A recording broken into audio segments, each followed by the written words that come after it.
नमस्कार, जय हिंद, जय Bharat and welcome to Def Talks. This is Aadi Achin. Trump की तरफ से एक बड़ा अमेजिंग सा ट्वीट आया on Diego Garcia. Diego Garcia जैसे ही ट्वीट आया उसके बाद ऑब्वियसली सबकी आंखें चढ़नी शुरू हो गई because this falls in the Indian Ocean region. इसके अंदर भारत के भी इंटरेस्ट हैं एंड इसके बारे में मैं पूरी स्टोरी बताऊंगा बट उससे पहले ये ट्वीट को देख लेते हैं। कहता है shockingly a brilliant NATO ally the United Kingdom is currently planning to give away the island of Diego Garcia, the site of a vital US naval military base to Mauritius, and to do so for no reason whatsoever. No reason whatsoever. Hmm.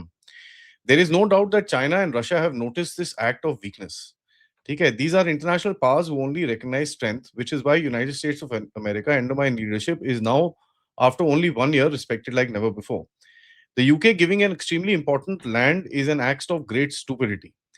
And another very long line of national security reasons why Greenland has to be acquired. Denmark and its European allies have to do the right thing.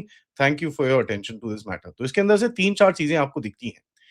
पहले तो ये no reason whatsoever जो इन्होंने लिखा है, of course there are colonial reasons and Mauritius का जो colonialism के बाद जो राइट है उसके बारे में मैं हिस्ट्री आपको बताऊंगा। तो उससे वो रिकवर करना चाहता है।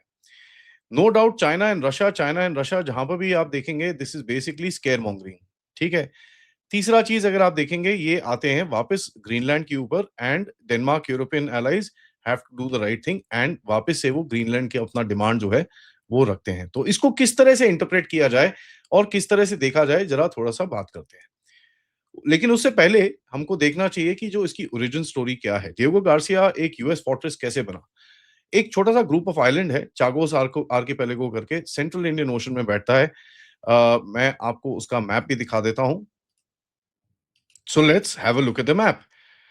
ये एक बड़ी स्ट्रेटेजिक सी लोकेशन है। पहले अगर आप इसको ये पूरा इंडियन ओशन देखेंगे, ये आपको एक आइलैंड चेन इधर पे दिखती है। This is the southern coast of India. ये आपका मिडल ईस्ट का रीजन आ गया, ये आपका साउथ ईस्ट एशिया का रीजन आ गया। नाउ इसको अगर आप ज़ूम इन करेंगे, सबसे पहले आइलैंड चेन आपको दिखती है। This is the Maldives.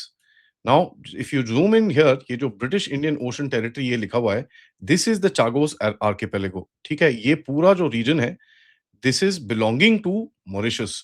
Mauritius की खैर location is a little south of this place. ठीक है, लेकिन लेट्स टॉक अबाउट दिस। ये है, this is Diego Garcia, this is the इनका जो रनवे है।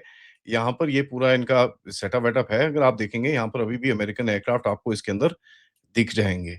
राइट, सो ये पूरे आइलैंड को अगर आप नोटिस करें, यहाँ पर इनका थोड़े बहुत वट एवर अकोमोडेशन और इनकी टेक्निकल एरिया है इस तरफ। आप इसको जरा थोड़ा-सा नॉर्थ में जाएँगे, यू विल एक्चुअली सी, ये देखिए इनके फ्यूल रिजर्व्स और ये सब चीज़ें हैं। This is the accommodation area. तो आपको दिखते हैं यहाँ पर this is all staying sort of a setup. यहाँ पर कार्स और ये सब चीज़ें आपको दिख रही हैं। If you go little north, इनके पूरे जो लिसनिंग स्टेशंस हैं, ये देखिए ये पूरा इनका जो radar and listening listening station network है, ये आपको इधर पे दिखेगा। You will have another one here, you have another one here. तो ये चारों तरफ इनके लिसनिंग स्टेशंस और इनके एंटेनास आपको यहाँ पर दिखते हैं। दीज़ आर ये एंटेनास।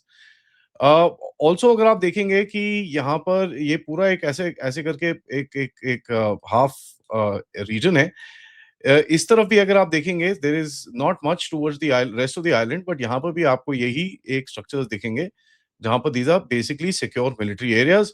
एंड अगर आप थोड़ा साउथ में भी जाते हैं, you get the same sort of antennas जो मैंने आपको पहले दिखाए and a pathway and of course a secure military area.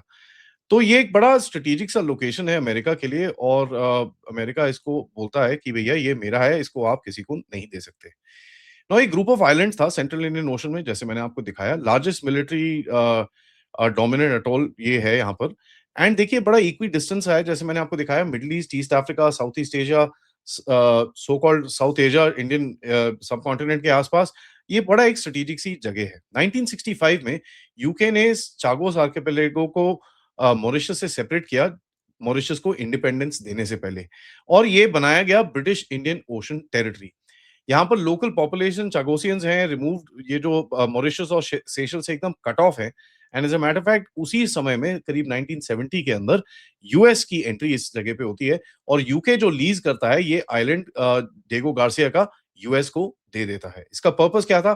Cold war deep water nuclear capable of map base. Quite a mouthful, काफी सारी चीजें एक ही साथ में है। तो cold war, deep water, nuclear capable of map base. अब आपको याद होगा कि कुछ जो लास्ट समय ऑपरेशंस हुए थे ईरान के अंदर, वो भी यहीं से कुछ एयरक्राफ्ट लॉन्च हुए थे as far as their refuelers and all that is concerned. तो लीज स्ट्रक्चर क्या है? यूके की सॉवरेनिटी है और यूएस का टोटल ऑपरेशनल कंट्रोल है। लीगली एक ब्रिटिश आइलैंड अभी तक चल रहा है जो एक sovereign UN US military platform की तरह सर्व कर रहा है। क्यों क्रिटिकल है? यहाँ पर देखिए लॉन्ग रेंज बॉम्बर्स अमेरिकन रखते हैं, सबमरीन लॉजिस्टिक्स रखते हैं, प्री पोजिशन वॉर स्टॉक पॉइल्स हैं, इनके यहाँ पर थोड़े से एमो डंप्स भी हैं, space ISR and missile tracking support है इसके अंदर, जैसे मैंने आपको बताया, ईरान का स्ट्राइक नोड है और इंडियन ओशन में सी लेन कंट्रोल के अंदर ये काफी काम में आता है। So it's a good listening post if you have something there. जैसे हमारे भी भारत के कुछ लिसनिंग पोस्ट हैं इस रीजन के अंदर, it is a good thing for the US.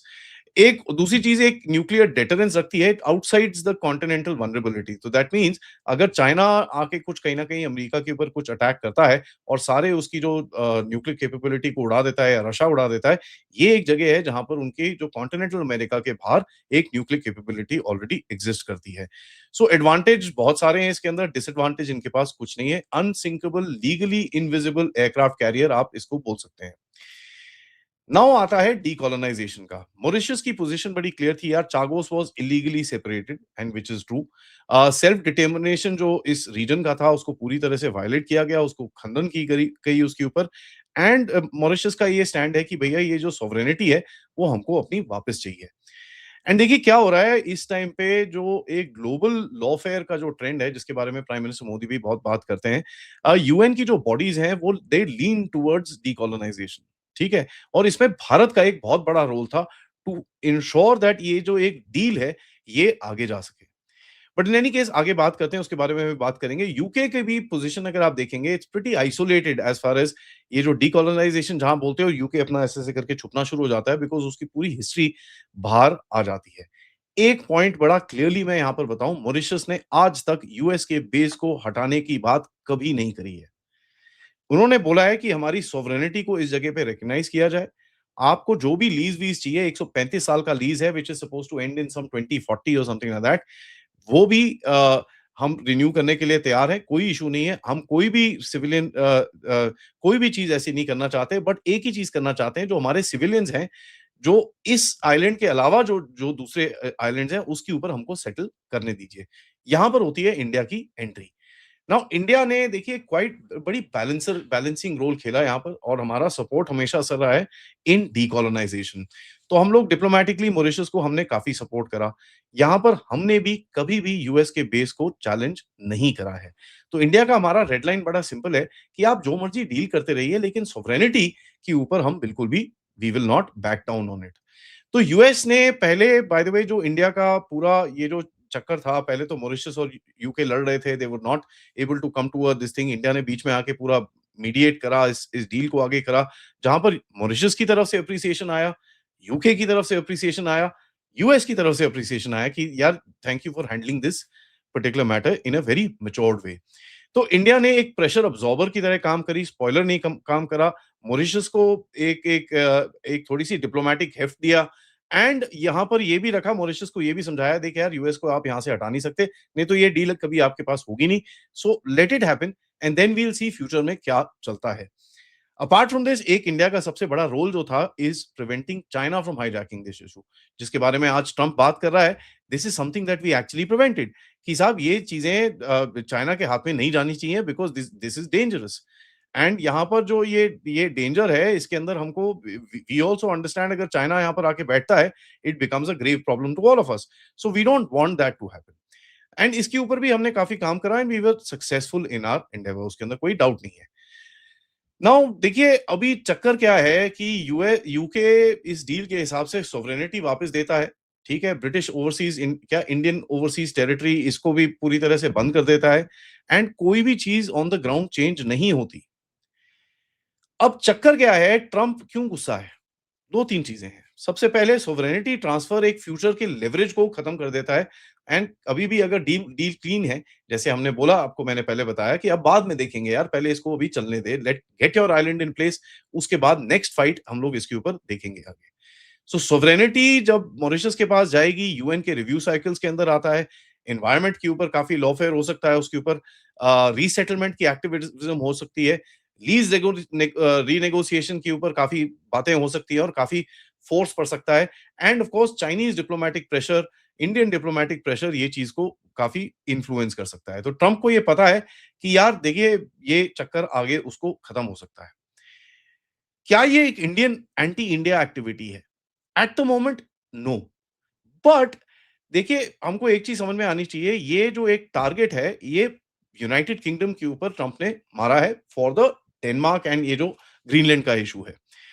देखिए एंटी इंडिया क्यों नहीं हो सकता? वैसे भी इस पूरे रीजन में हम डोमिनेट करते हैं। So you know and US और इंडिया के बीच में एक स्ट्रेटेजिक रिलेशनशिप है इंडियन ओशन के बारे में, वो जो चलती रहती है। In spite of all these ये जो स्ट्रेन टाइज़ हैं, अभी भी काफ़ी चीज़ें इसके अंदर होती हैं।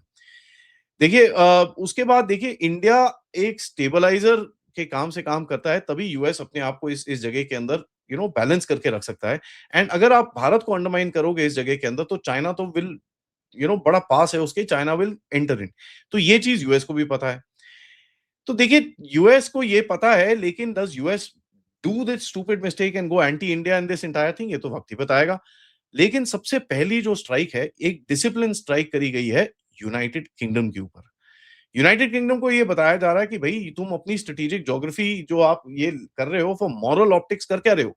ये कोई मोरालिटी-वोरालिटी चलती नहीं, वैसे भी ट्रम्प बोलता ही है ना, देयर आर नो रूल्स।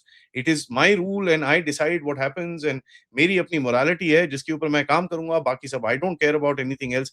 तो ये तो ट्रम्प के अपने वर्ड्स हैं। इससे हम डिस्प्यूट नहीं कर सकते। तो वो यूके को यही एक लेसन दे रहा है। और दूसरा बोल रहा है कि यार आपने मेरे जगह पे लॉफेयर का भी एक यहाँ पर ये चीज़ खोल दिया है। ये क्या कर दिया? ये तो गड़बड़ हो जाएगी आगे के लिए। खैर it is a very weak point, क्योंकि इनका डील ऑलरेडी नेगोशिएटेड है till 2035 2040। But in any case UK के ऊपर एक प्रेशर डालने के लिए एक ये ज़रूरी काम है। ग्रीनलैंड का रेफरेंस जो है ये बिल्कुल भी रैंडम नहीं है। एक स्ट्रेटेजिक ज्योग्राफी नॉन नेगोशिएबल के ऊपर एक जो बेसलाइन वो बनाना चाहता है, दैट मीन्स अगर डिएगो गार्सिया अगर नॉन नेगोशिएबल है, तो ग्रीनलैंड भी नॉन नेगोशिएबल है। वो एक कहीं न कहीं एक इक्विट एक कनेक्शन दिखाना चाह रहा है इसके अंदर। एंड कहीं न कहीं वो ये भी बताना चाह रहा है कि साहब ये इसका लॉजिक सेम ही है, और जो मैप में मेरे को चीज़ें चाहिए वो मुझे चाहिए, तुम जो मर्ज़ी करना है कर लो, ये सब चीज़ें मेरी जगहों के साथ आप नहीं कर सकते। So he is putting that thought process very, very clear. Is there a real threat that US को कोई अभी तक कोई थ्रेट है? नो। चाइना का क्या गेम हो सकता है भैया? इन्फ्लुएंस कर सकता है वो मॉरिशन पॉलिटिक्स को, वहाँ पर एनवायरनमेंट लॉ सूट्स ये वो काफ़ी सारी चीज़ें जो मैंने आपको बताया। चाइना अपनी ये सब चीज़ें कर सकता है, इसके अंदर कोई कोई टेंशन नहीं है। तो बॉटम लाइन में ये एक यूनाइटेड किंगडम को थप्पड़ मारा है। एक ये जो चीज़ बोला है भैया नॉन नेगोशिएबल स्ट्रैटेजिक जो हमारी सिक्योरिटी है वो बिल्कुल भी नॉन नेगोशिएबल है। उससे वो बेसिकली यहाँ से प्रेशर डाल के वहाँ पर वो कुछ करना चाहता है। It is not really anti India at the moment. ठीक है? तो ये चीज़ अभी भारत को भी देखनी पड़ेगी कि किस तरह इसको आगे जाके हैंडल करना पड़ेगा, because this is something which is gonna come up. अगर इस बेवकूफ के दिमाग के अंदर आ चुका है, तो obviously he is gonna bring it up again and again. Let's see how this game goes forward. Thank you for watching this update. Video को लाइक करिए, सब्सक्राइब करिए and share this with your friends and families. And of course अगर आप इस channel की तरफ contribute करना चाहते हैं, use the QR code, PayPal, super sticker, super chats. नमस्कार, जय हिंद, जय भारत।